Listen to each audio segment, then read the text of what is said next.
Hola, bienvenidos a Telehistoria. Seguimos con nuestro tema dedicado a la antigua Grecia y hoy vamos a ver los conflictos militares que se dan durante la época clásica y además vamos a ver cómo termina esta época clásica y da lugar a un nuevo periodo de la historia de Grecia que vamos a llamar la época helenística. ¿Estáis preparados? Pues comenzamos.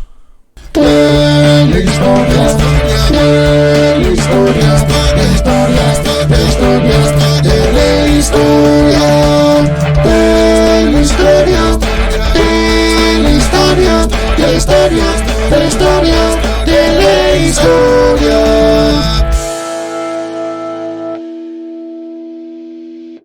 En el vídeo anterior habíamos visto la organización política durante la Grecia clásica de tanto Atenas como Esparta, pero hoy nos tenemos que centrar en las peleas, en las guerras que tienen tanto las polis griegas con potencias extranjeras como las que tienen entre ellos. Para ello debemos de comenzar con las famosas guerras médicas. Las guerras médicas, lógicamente, no tienen nada que ver con la medicina, sino que se llaman así porque los griegos llamaban a los persas, les llamaban medos, por lo cual las guerras médicas son las guerras de los griegos contra los medos o persas. Se van a dar entre el 490 y 480 a.C. ¿Por qué se produce esta guerra? Porque los persas, hacia el 490 a.C., van a intentar invadir la Grecia continental. Esto va a hacer que los griegos se unan y que luchen conjuntamente contra este intento de invasión, produciéndose unos años de guerra que conocemos, como os he dicho, como las guerras médicas.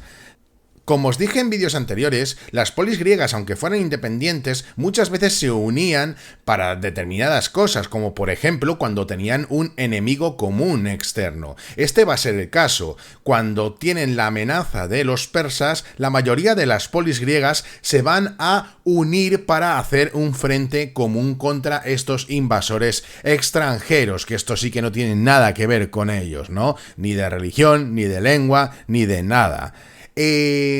Claro, van a enfrentarse con ellos. ¿Y quiénes van a ser muy importantes? Pues lógicamente los atenienses y los espartanos, pero sobre todo la flota ateniense, venciendo a los persas en la batalla de Maratón y finalmente en la batalla de Salamina.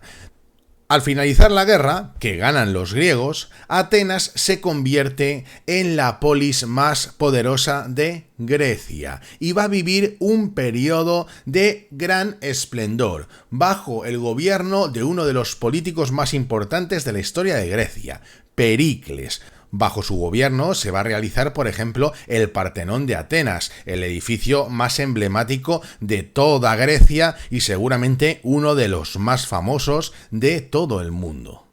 Al terminar la guerra contra los persas, estas polis griegas que se habían unido se vuelven a separar y va a volver la rivalidad y la división entre ellas, sobre todo entre las dos grandes polis de las que llevamos hablando todo este tema, entre Atenas, Esparta y los aliados de cada uno de los dos. Por una parte, Atenas, con sus aliados, con otras polis, va a hacer una especie de confederación de ciudades que se llama la Liga de Delos, con la finalidad de aportar entre todos barcos, soldados, dinero y protegerse de manera común ante posibles nuevos ataques de los persas. Esto se va a llevar a cabo y, aunque en teoría todos son iguales, todos tenían un voto, todas las ciudades, todas las polis tenían un voto, etc., Atenas se va a erigir desde un principio como la capitana de esta Liga de Delos y va a utilizar los recursos derivados de esta liga, es decir, los soldados, los barcos, el dinero, muchas veces en su propio beneficio. Esta liga va a conseguir expulsar a los persas del mar Egeo, que es el mar de Grecia a la derecha, e incluso conseguir comerciar libremente por el mar Negro, que está más arriba, ya lo sabéis porque lo hemos estudiado en geografía. Claro, Atenas está creciendo mucho y esto va a molestar o va a preocupar a otras polis. ¿Por qué? Porque Atenas va a utilizar esta hegemonía para ir convirtiendo a estas polis de la Liga de Delos, que en teoría eran sus asociadas, eran sus aliadas, en polis sometidas a su poder. De este modo, Atenas va a intentar crear un gran imperio por el mundo griego. Si miráis ahí arriba en el mapa, veis todos los territorios que en la práctica dominaba Atenas, porque formaban parte de la Liga de Delos y Atenas capitaneaba la Liga de Delos. Por lo cual, Atenas está intentando expandirse y hacer un gran imperio. Este intento de expansión ateniense y de intentar dominar el resto de polis va a provocar una reacción en otras ciudades del mundo griego que no están dispuestas a que Atenas las someta. ¡Yo por ahí no paso! Como os decía, el enorme poder que está adquiriendo Atenas hace que otras polis griegas que no están asociadas con ella se sientan amenazadas por este poder. ¡Tengo miedo! ¿Qué es lo que van a hacer estas ciudades capitaneadas por Esparta y Corinto, que son de las ciudades más importantes aparte de Atenas? Pues van a formar otra confederación, capitaneada esta por Esparta. La vamos a llamar, o la van a llamar, la Liga del Peloponeso. ¿Por qué? Porque la mayoría de las polis que la forman están en el Peloponeso, que es esta zona, a ver que me voy por aquí, toda esta península de aquí es la península del Peloponeso. Hay una situación de tensión entre ambas ligas, entre la Liga de Delos, capitaneada por Atenas, y la Liga del Peloponeso, capitaneada por Esparta, y va a derivar al fin en una guerra, que se la va a llamar, se la va a conocer como la Guerra del Peloponeso. En esta guerra va a ganar Esparta. Acordaos que los espartanos eran grandes guerreros en tierra, eran grandes soldados. Los atenienses tenían muy buena marina, pero como soldados, como ejército de tierra, el ejército espartano era el mejor del mundo. ¡Espartanos! ¿Cuál es vuestro oficio? Sea como fuere, los espartanos se alzan con la victoria. Atenas cae en decadencia y los espartanos se van a convertir en la polis griega más importante. No obstante, esta guerra al final va a hacer daño y va a fastidiar tanto a los atenienses como a los espartanos, porque están luchando entre ellos, se debilitan mucho y cuando acaban la guerra, aprovechando que ambas potencias están débiles, un rey que hay un poco más arriba en la zona de Macedonia va a decir, esta es la mía, y va a avanzar con sus tropas y va a conseguir conquistar tanto a los unos como a los otros. Se va a conseguir hacer con prácticamente todas las polis de Grecia. Este señor se llama Filipo II de Macedonia, y es el padre nada más y nada menos que del famosísimo Alejandro Magno. ¡Ahí está!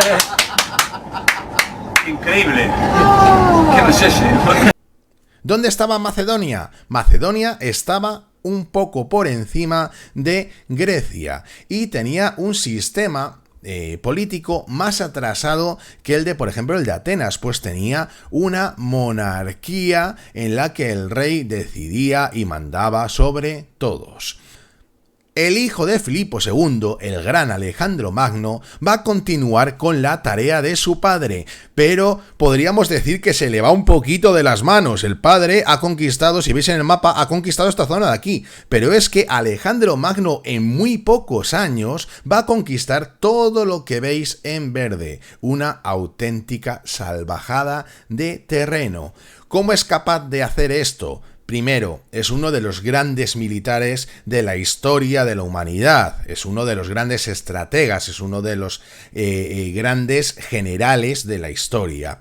Y sus técnicas hacían que prácticamente no perdiera una batalla.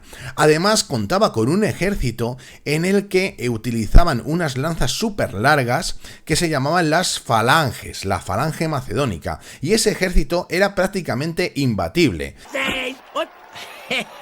¡Soy invencible! ¡Soy invencible!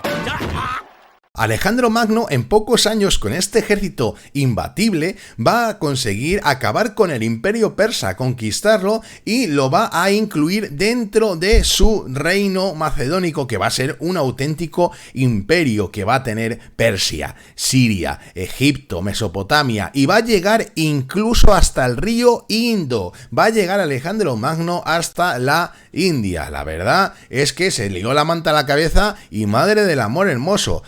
Son de las cosas que decimos, porque murió muy joven, murió con 30 y pocos años, si no, ¿hasta dónde hubiera llegado? Como os decía, muere muy joven Alejandro Magno, y todo este imperio muere con él.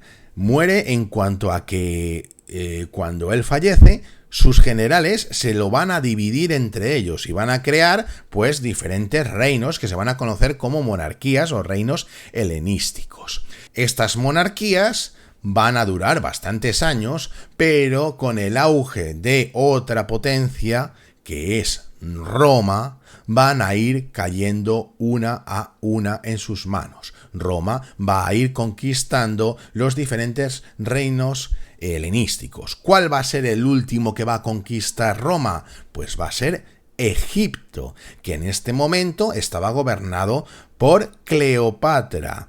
Por eso vemos que esta última etapa, como habíamos visto cuando estudiamos Egipto, es una etapa en la que Egipto está gobernada por griegos.